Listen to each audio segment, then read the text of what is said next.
At a Girl Crochet. Please don't forget to subscribe so you don't miss any future videos. Today I'm going to be talking to you about the importance of blocking. Now, I'm someone who never used to block anything, but I also used to predominantly make hats and scarves, which doesn't really matter as much for.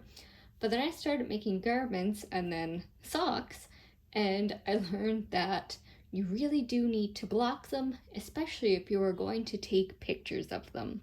So here in front of me we have some just vanilla socks that I made from some sparkle Christmas yarn I got from Hobby.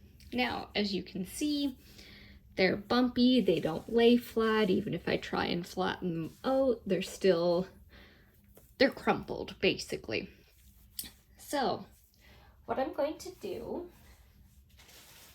is I am going to soak them in lukewarm water for about 15 minutes or so. I don't like to soak my stuff for too long, with a little bit of this Tuft wool wash. Now, I got this one in a advent calendar last year, but I know a lot of makers sell this just year round in different scents. So it's basically like a cake of soap.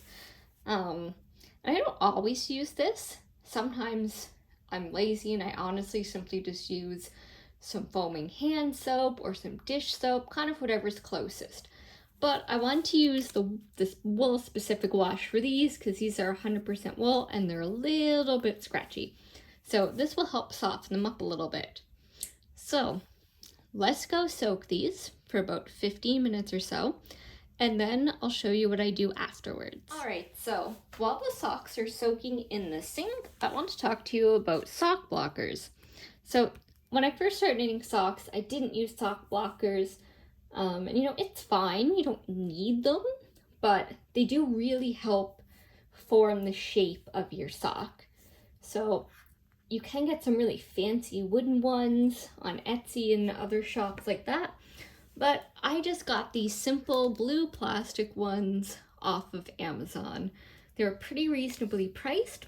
I'll leave the link to these ones down below. Just so you know, it is an affiliate link, so if you purchase through this link, I will get a small commission, but it's at no extra cost to you. So I like using these because it helps shape the sock as it dries.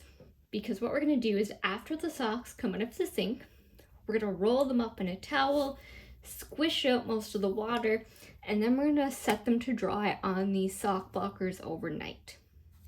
All right, so now we have our very wet socks.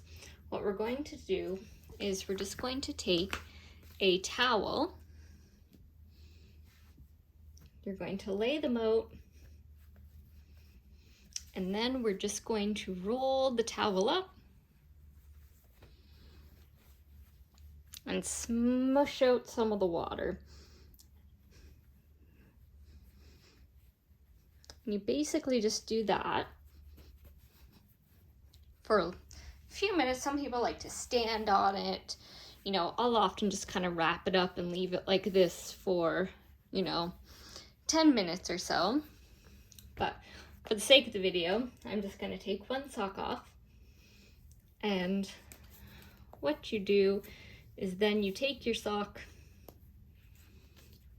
you put it on your sock blocker, and you lay it somewhere to dry or hang it. There are little holes up the top here. If you have a hook or something, you could hang it on, but then you leave it. It usually takes several hours. I usually try and leave them overnight, but then your sock will be dry, and I will insert a photo of what these looked like the next day once they were blocked, lying flat off the blocker, so you can see the difference between unblocked and blocked. I hope this was, helpful. Like I said, it's not necessary, but it does just make your socks look a little bit nicer, especially if you're going to be posting pictures of them online. So please don't forget to like and subscribe. If there are any other tutorials or questions you want answered, please leave them in the comments down below. I hope this was helpful in some way, and thank you.